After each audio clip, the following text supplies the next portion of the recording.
Olá, pessoal. Hoje nós vamos ver mais alguns elementos importantes para que a gente possa completar todos os elementos de eletrônica que vocês podem ver dentro de sistemas. Tá? O assunto hoje será inversores. Tá? O que são inversores e quais são as suas aplicações? Tá? Então vamos pegar como um exemplo. Você quis ir acampar, ok? Tá? E você quis levar uma televisão pequena e você vai querer assistir ela no meio do mato, certo? Não vejo muita lógica nesse tipo de coisa, né? Ou você quer ligar um aparelho de som, vamos pensar no aparelho de som que é mais comum, escutar somente o som do carro, né? Tá? Então é o seguinte, dentro do seu carro nós temos uma bateria de 12 volts, corrente contínua. E os aparelhos domésticos de casa, eles são de corrente alternada.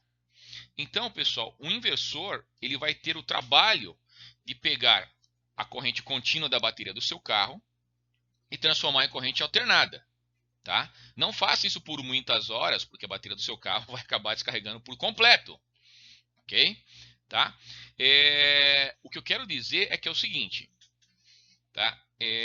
O inversor, o objetivo dele é converter o contrário que a gente vinha fazendo antes em outros módulos do curso. Né? A gente tinha corrente contínua, corrente alternada e queria converter em corrente contínua. Agora vamos fazer o contrário, vamos pegar aqui, fala a contínua e vamos transformar ela em alternada. Uma coisa é o seguinte, assim, para transformar alternada em contínua, pessoal, é barato. A questão do monte de fontes, isso daí é barato, tá? Professor, mas eu vou comprar uma fonte para o meu laptop lá, custou R$ 150. Tá. Se você precisar de um inversor para uma coisa bem mais simples do que um laptop, tá? Você vai gastar tipo umas 2, 3, 4 vezes mais do que no processo contrário. Tá, um processo para a gente parar e pensar, para a gente estar criando inversores, pessoal, são vários elementos que a gente já aprendeu. Transistores, os IGBTs, né, tem os IGTCs também, e os MOSFETs. Pessoal, o tempo inteiro, para você poder fazer inversor, você tem que fazer com que a chave ela vá para um lado e vá para o outro. Não somente isso. Eu tenho que alimentar um elemento, uma hora eu tenho que alimentar positivamente e outra hora eu tenho que alimentar negativamente. Tá? Aonde estão? Para alterar, pessoal, rotações de motores. Tá? Então, a gente tem inversores, eles são chamados de inversores de frequência. Tá? É legal porque eles são programáveis, né? Literalmente eu posso ligar lá um computador nele lá e fazer a programação. Alguns têm um displayzinho que você pode também fazer a programação. Para que tem a programação dos inversores em motores? Tá? Então é o seguinte, eu vou lá, eu vou mexer massa dentro de um motor, certo? Mas mexer muita massa, não somente aquele motor normal. Imagine, pessoal, que esteja muito pesado. Eu ligo o motor não consegue dar partida, o motor dá aquela travada, eu já queimo o motor ali. Então, às vezes, a gente faz uma rampa de partida para esse motor. Ou o motor está girando muito rápido. Simplesmente não vou desligar o motor, né? Então, eu faço uma rampa de descida para esse motor também. Tudo isso aqui é programado, pessoal, dentro de um inversor de frequência. Ok? Tá. Dentro de um outro aparelhinho, pessoal, e aqui eu falo somente, eu grifo isso aqui, né? Isso aqui, poxa vida, isso aqui me parte o coração. Só no Brasil se chama no break, pessoal. Não existe no break em nenhuma outra parte do mundo. Você chegar a falar em qualquer outro país e falar no break, o pessoal vai ficar achando o que é isso aqui, tá? O nome, pessoal, é correto, pessoal. Se chama UPS, tá certo? Então não é o nome, né? Tá certo? Às vezes dá até para acabar confundindo, né? Com a UPS, que é uma empresa de entregar, fala, material, entregar correspondência, tá certo? Tá? Então, algumas empresas colocam o nome no break ainda, mas se escreve depois, fala UPS, que significa Uninterruptible Table, esse nomezinho horrível, Uninterruptible, nossa, caramba, nem eu lembrava que era tão ruim assim, Power Supply, tá? Então por isso que acho que todo mundo coloca de no break, né? Tá certo que ninguém conseguiu falar esse primeiro nome, isso daí. Mas podia chamar apenas de UPS, em inglês UPS, tá vendo? Tá bom? Por isso que ele também abrevia esse tipo de coisa, que significa, acontece e fala energia não interrompível, tá certo? Por quê? Porque na hora que cai a energia, ele passa para essa bateria, tá? A outra coisa que exatamente vai ser o nosso trabalho de pesquisa que vocês vão estar fazendo, sobre questão de energia solar. Bom, pessoal, as placas de energia solar, elas fornecem energia em corrente contínua, tá? Então, não dá para você alimentar muitas coisas na sua casa se fosse nessa condição. Então, uma das peças para energia solar, pessoal, é o inversor, tá? Então, é um dos equipamentos que você vai ter que comprar para você estar podendo ligar várias coisas. Um exemplo, você quer ligar uma geladeira, você quer ligar, a luz, entendeu? Todas essas coisas em cima disso daí, tá? Então, vai ter um custo. Qual que vai ser mais ou menos a base do trabalho de vocês? Vocês vão pesquisar quais são os elementos para instalação de energia solar, tá? Então, eu já vou contar para vocês duas coisas aqui já para estar ajudando no trabalhinho de vocês aqui. Quando eu estou ligado junto com a energia, por exemplo, da Copel aqui no estado do Paraná, tá? Eu tenho a opção de chamado Grid Tie, tá? Eu tenho que avisar a concessionária que eu estou fazendo o sistema Grid Tie, certo? O Grid Tie que tipo é o seguinte, assim, então vamos supor o seguinte, você tem lá o seu quartinho de ferramentas lá, né? Você tem um monte de equipamento lá dentro lá. Então, durante o dia você pode utilizar energia solar. Vai chegar à noite, você vai continuar fazendo alguma tarefa, não vai ter mais luz, tá certo? Então, aí o que você vai acabar fazendo? Vai entrar a energia da própria Copel, tá? Uma outra solução, né? Que eu particularmente eu acho que é vantajoso, tá? Porque é o seguinte, nesse formato Grid Tie, se você avisar a companhia, né? Você estaria até fornecendo energia para eles lá, tá? E literalmente teria que dar um tipo de desconto. Só que no Grid Tie, mesmo que você utilize 100%, você não precisa de nada da Copel, se estiver ligado junto com a Copel, ele cobra uma taxa que é chamada taxa de transmissão de energia, que é uma sacanagem. O governo tinha que dar incentivo, porque você está produzindo energia na sua casa, tá? Então, outro sistema aqui, o que eu gosto um pouquinho mais, se chama off-grid. Aonde, não vou dizer que você vai conseguir desligar a sua casa inteira da Copel, tá? Porque chuveiro, pessoal, chuveiro elétrico é uma coisa muito complexa, tá? Ele consome muita energia para você ligar o inversor, né? Então, você pode utilizar um exemplo, a parte do chuveiro com energia da Copel, você vai gastar um tanto, ligar alguns outros equipamentos, num sistema off-grid, que não está ligado nada com energia da Copel, né? Só que é o seguinte, só que você tem que ter os sistemas de baterias, tá? Então você vai ter que ter um conjunto de baterias. Por quê? Porque vai chegar à noite e você não vai ter energia para aqueles equipamentos, se você quer continuar assistindo televisão, então vai ficar ligado nessas baterias, que elas vão ser carregadas durante o dia, e você vai utilizar elas durante o dia e durante a noite. Pessoal, eu falo para vocês o seguinte, que às vezes nessa época que está bastante, porque não precisa somente de ter sol, tá? O fato de dia nublado, pessoal, fornece tanta energia, que era mais que suficiente para alimentar uma série de coisas na sua casa, tá?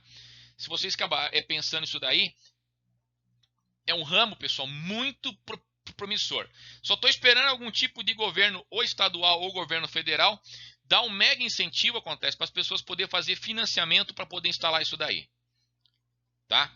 E eu digo para você, pessoal, é um equipamento que se paga, acontece, falo, no período de mais ou menos de 1 a 2 anos, ele está totalmente pago, tá certo? A partir dali acontece, ele vai durar pelo menos manutenção, agora ficou um pouquinho mais longa, antigamente tinha que fazer manutenção a cada 1, 2 anos, né? Mas tipo o seguinte, assim, eu digo para vocês que em 10 anos, tá? Vai ser meio difícil você não ter isso daí. E ainda digo mais, contra o chuveiro, né? Para vocês pesquisar, tem um negócio chamado boiler, pessoal, que ele vai aquecer a água, colocar a quantidade de água suficiente para você e para sua família lá aquecida, utilizando-se também de energia solar, e vai ficar dentro desse tambor. E você vai poder usar durante o dia ou durante a noite, porque ele vai estar armazenado lá, tá? E essa água vai permanecer aquecida. Bom? Tá, então vamos ver aqui as topologias básicas, né? Que nós vamos acabar falando de cada um deles, né? Inversor monofásico em ponte, depois com ponto médio, inversor de frequência variável aplicado a motores, né? E depois um inversor off-grid, tá bom? Vamos ver todos esses modelinhos aqui. Tá, inversor monofásico em ponte. Certo? Então é o seguinte, pessoal, que eu tenho aqui uma fonte de corrente contínua, né? O nosso positivo está aqui. Então, em determinado momento, pessoal, eu vou fechar essa chave S1 e vou fechar a chave S4. Aí, a energia nesse nosso resistor, ela vai estar positiva. Depois eu abro essas duas chaves, né? E depois eu vou fechar aqui o S3 e o S2. E agora, a energia nesse nosso resistor está negativa. Deu para entender, pessoal? Não é somente fechar a chave, tá? É fazer literalmente a energia passar uma hora no sentido positivo, uma hora no sentido negativo, para ser exatamente a corrente alternada, tá? Se eu não fizer esse tipo de processo, não vai dar certo o nosso inversor. Tá, então desse jeito, pode ver que não ficou uma senoide, né, pessoal? Literalmente, né, eu vou ter aqui nesse momento aqui, eu vou botar o S1 e S4, e o S1 e S4, ficou uma onda quadrada, né, tá certo? Mas uma hora ela é positiva e uma hora ela é negativa, tá? Principal desvantagem, a carga que eu liguei lá, ela tem que ser uma carga resistiva, pessoal. Tá certo? Então isso aqui não é nada muito bom, não. Tá? Então é apenas são ideias que a gente começa de um princípio de uma coisa simples e fácil da gente entender, para depois a gente ir trabalhando melhor em cima disso daí. Tá? Inversor monofásico em ponte. Tá? Sempre, professor, tem que colocar o maldito do diodo. Pessoal, o diodo, a grande vantagem do diodo é que uma hora ele conduz no sentido, uma outra hora ele conduz no outro. Tá? Então aqui foi feito literalmente o circuito, ele também agora ele tem uma carga indutiva, certo? E aí acontece, a nossa fonte aqui também ela vai ser reversível em sentido de corrente, tá?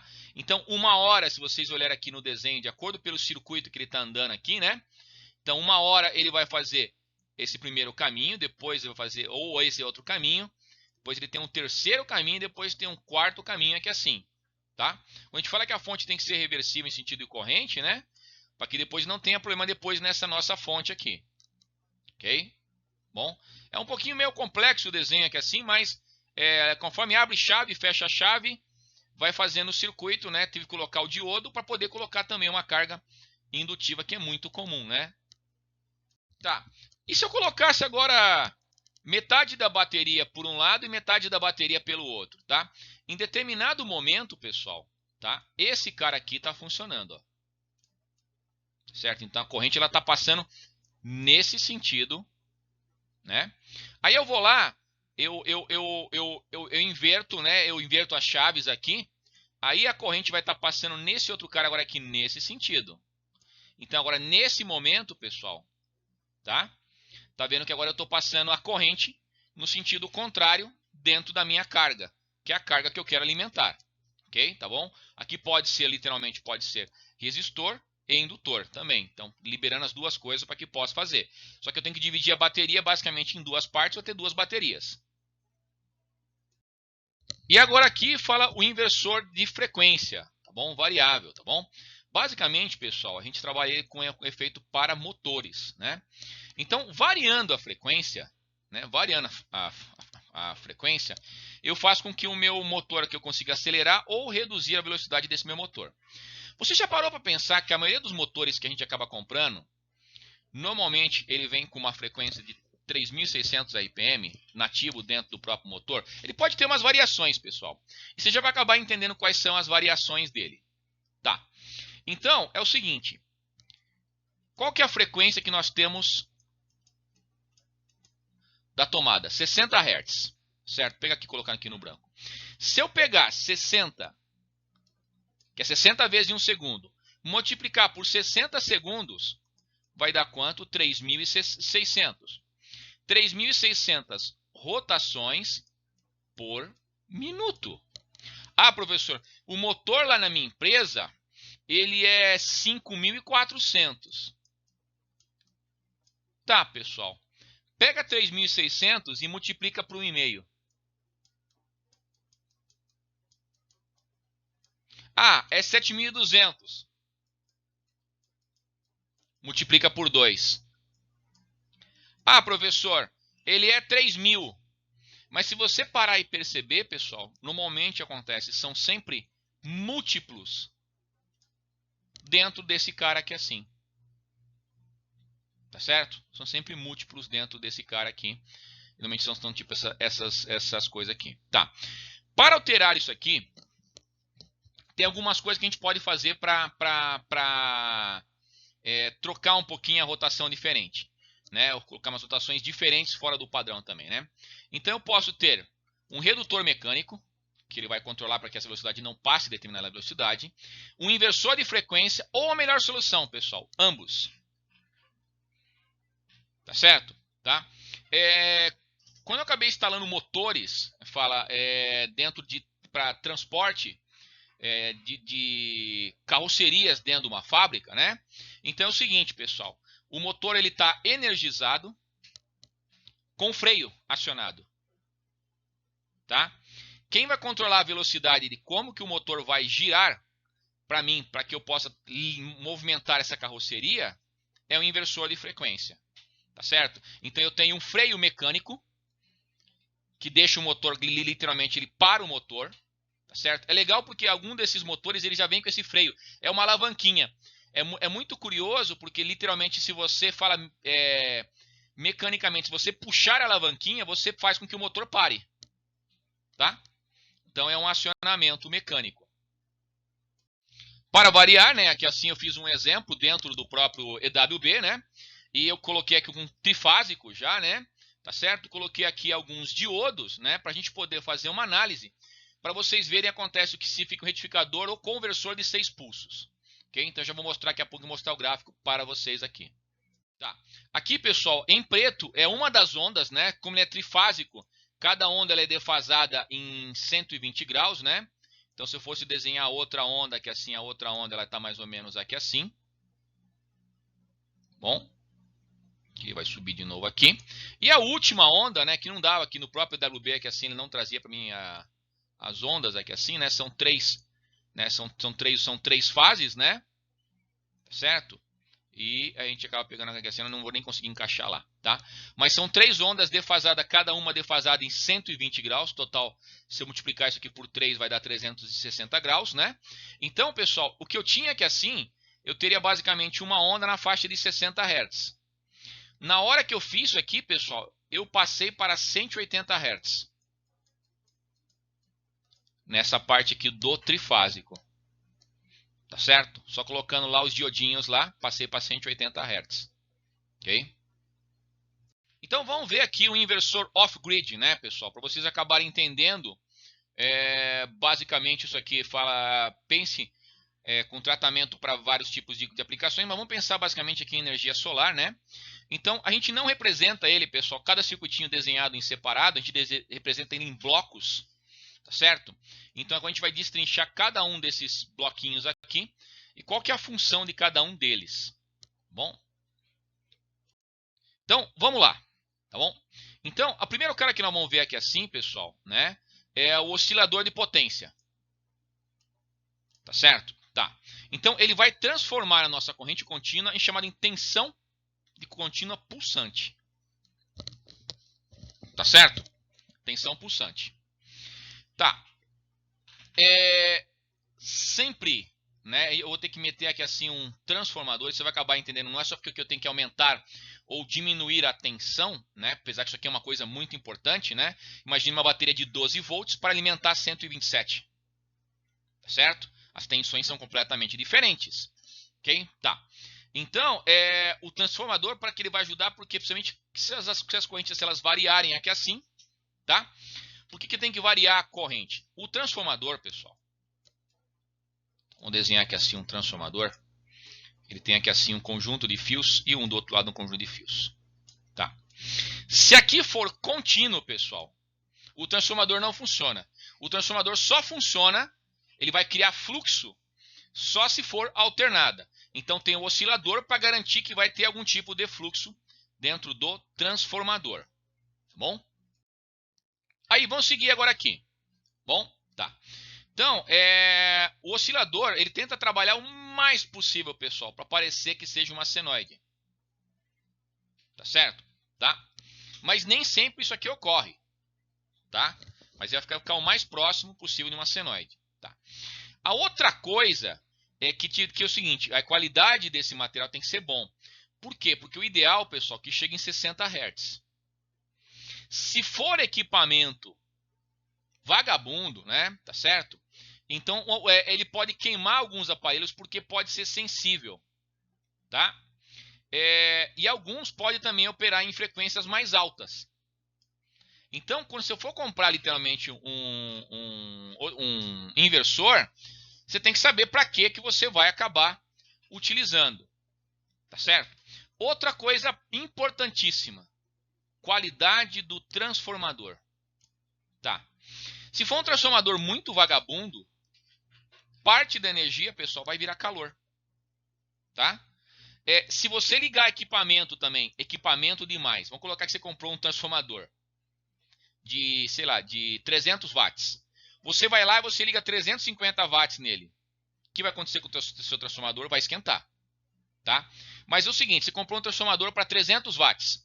Você liga lá 100 watts. O transformador está tipo esquentando? Transformador vagabundo, tá? Carregador de celular, eu já falei isso aqui várias vezes, tá? Se o carregador de celular esquentar, ou se o seu celular esquenta, certo? Pode trocar o seu carregador. O carregador não foi feito para esquentar, mesmo em carga rápida. Seu celular também não pode esquentar, tá? Eu sei que é o contrário do que a gente está falando agora aqui assim, mas toma cuidado, pessoal. Calor é sinal de problema, tá bom? Pode esquentar um pouquinho? Pode. Não pode esquentar? Muito. Esquentou bastante o suficiente, pega o seu próprio computador, aquele caixão lá, tá certo? Colocou a mão atrás, estiver ficando fervendo, a ponto que você não conseguir colocar a mão ali, tem coisa errada, pessoal. Você está jogando muita carga para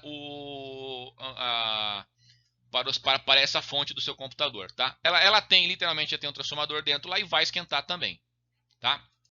Então, vamos seguir agora aqui assim. Bom, tá. Então, uma das coisas para o transformador, pessoal, tá? A gente pode, literalmente, aumentar a tensão ou diminuir a tensão, certo? Então, tem as duas coisas que a gente pode, tipo, trabalhar aqui assim, tá bom? Tá. E aí, a gente tem que ver, acontece, né? Que literalmente não vai, ó, repetindo aqui, que ó, não vai ser uma perfeita senoidal. Temos que ficar esperto nesse equipamento que pode ter um pico de tensão. Quando eu falo um pico de tensão, a senoide vai sair como a senoide que o próximo professor consegue desenhar aqui, a melhor senoide que o professor lá. E de repente aqui assim tem um pique, certo? Não é um chifre não, tá bom, pessoal? Tá? Então tem outro pique aqui, ó. Tá. Esses picos, pessoal, ele vai estar bem acima do limite que o seu equipamento suporta, tá? Se vocês comprarem alguns equipamentos que são bivolt, ele aparece lá, 120 a 240, tá? E aí começa a dar pico de 280. Um pico, pessoal, não queima, mas se tiver vários picos ao longo do tempo, vai acabar queimando o equipamento. Bom? Tá. Então, vamos ver aqui como é que o negócio funciona um pouquinho mais prático agora aqui assim, tá? E eu digo a frase, pessoal, que é o seguinte: energia não se cria sozinha. Do nada ela não se cria, tá? E muita gente acha que o negócio funciona. Ah, beleza, professor. Comprei lá 2 plaquinhas lá solares lá, tô ligando lá, fala a minha casa inteira, tá certo? Exceto o chuveiro. Tá, pessoal, toma cuidado, né? Que muita gente acha que é o seguinte: eu vou pegar aqui uma pilha, vou pegar uma bateria, vou pegar um inversor e vou ligar, fala a minha máquina de lavar roupa. Vou ligar meu micro-ondas. Certo, pessoal? Não funciona assim. Todo equipamento que tem alto consumo, certo? Eu tenho que literalmente ter alguma coisa que forneça energia suficiente. Tá bom? Tá. As placas solares, elas são medidas, pessoal. Você compra elas para potência em watt. Só que você tem que lembrar, pessoal, que sempre vão haver perdas, tá? Porque você vai ter os equipamentos no meio, então vai haver perda. Então você comprou uma placa lá para 240 watts, tá? Pense que você vai poder literalmente ter efetivo, no máximo, uns 180, 200, assim, tá bom? Tá? Tem vários videozinhos no YouTube, tem um cara bem curioso, um cara bem simples, né? No meio, não lembro qual cidade que era lá, que ele mostra que ele conseguiu ligar não somente a casa dele, mas a casa da sogra dele, com 2 placas solares, porque e ligar ventilador, e liga televisão, e liga uma série de coisas. Tá? Um cara, pessoal, que literalmente eu não vi muito conhecimento técnico, correu atrás, aprendeu e instalou muito bem. Tá? Eu tiro o chapéu para ele. Tá? Quando você literalmente, sem ter um conhecimento técnico, sem ter às vezes um professor para te dando um apoio, né? E o cara foi lá e montou lá para casa dele, para casa da sogra dele. Tá? E tá ligando geladeira, tá, pessoal? Isso que eu achei mais interessante. Então vamos lá. Então beleza, pessoal. Então pensa o seguinte, você tem uma bateria, que a carga máxima dessa bateria são 10 amperes, e ela de 12 volts. Então você pode calcular, pessoal, que a potência máxima que eu posso ligar nessa bateria são 120 watts. Tá certo? Então não vai criar nada. Agora, vamos ver uma coisa, o seguinte. Tá. Eu tenho aqui assim, eu tenho minha bateria, 12 volts. Vou ligar lá no transformador. Ok? Imagina um transformador perfeito, pessoal, 100% de conversão. Bom, aqui 10 amperes. O que vai acabar acontecendo, pessoal? Ele vai passar para 120 watts, mas ele vai suportar, pessoal, no máximo 1 ampere. Então, já deu para ver que tipo de equipamento você vai poder ligar aqui, pessoal? Não é qualquer equipamento que você vai estar saindo ligando aqui. Tá? E pense uma coisa, não é 100% da energia que vai ser convertida no transformador. Isso aqui não vai dar certo. Tá? Então, ele vai ter esse problema aqui, nessa parte aqui. Então, eu vou colocar lá 100 watts, vai ser o máximo que ele vai acabar aguentando. Tá bom? Então, vamos ver aqui assim um outro exemplo aqui. Então, exemplo, eu tenho aqui 240 watts. Bom, vou pegar uma bateria de 12 volts. Claro que você tem que lembrar, pessoal, que essa bateria tem que ter no mínimo 20 amperes. Então, vamos colocar aqui que você comprou uma bateria de 30 ampere-hora. Pessoal, isso significa que você só vai ter 1h30 de energia se você ficar na bateria. Tá. Ah, professor, então quer dizer que esse negócio de energia solar aqui assim à noite, se tiver um monte de bateria, é uma roubada, tá? Pessoal, não é, tá? Eu vou te falar para você que não é, né?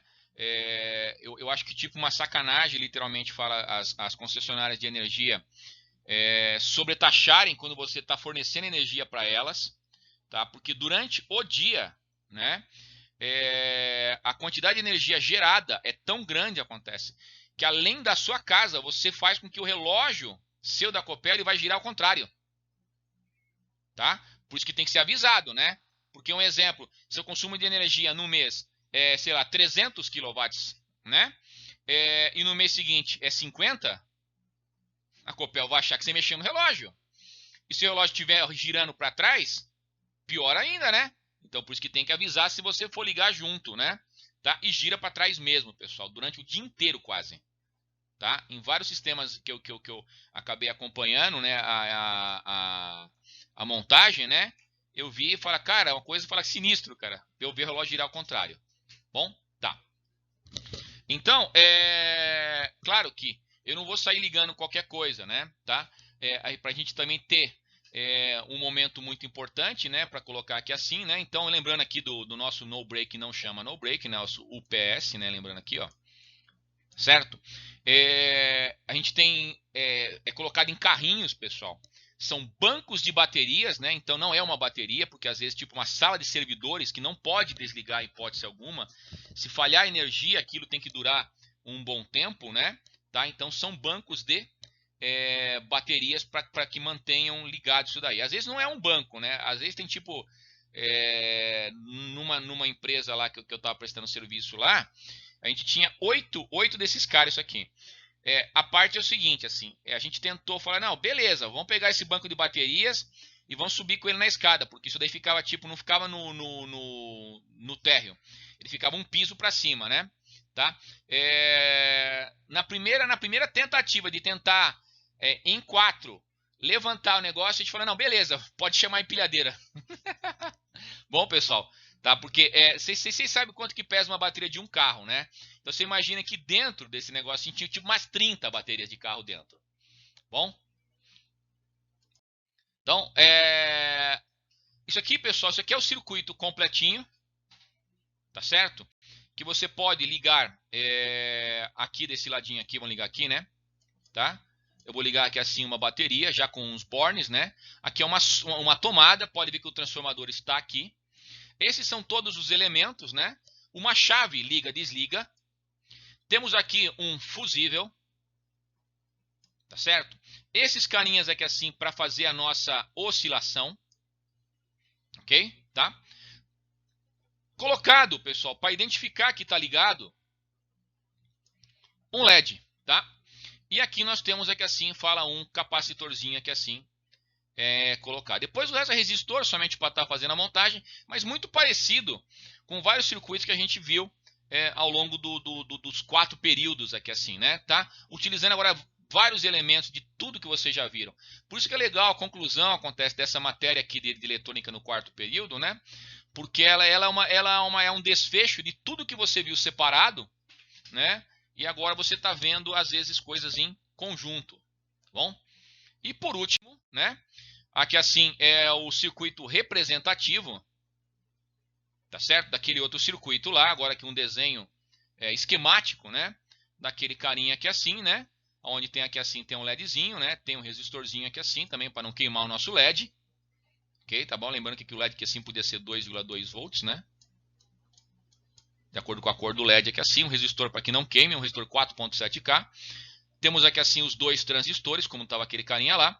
Aqui nós temos o nosso transformador. E pessoal, o transformador aqui assim foi dividido em 2 partes, então tipo para 10 volts para cá e depois 10 volts para cá. Fica muito parecido com aquele que a gente tinha visto naquele desenho do circuito lá. Um capacitorzinho e sempre um fusível para poder garantir. Acontece que essa corrente não passe e não queime na nossa tomada aqui assim, tá? Bom, então ficou bem aqui assim o circuitinho para vocês darem uma analisada, tá bom?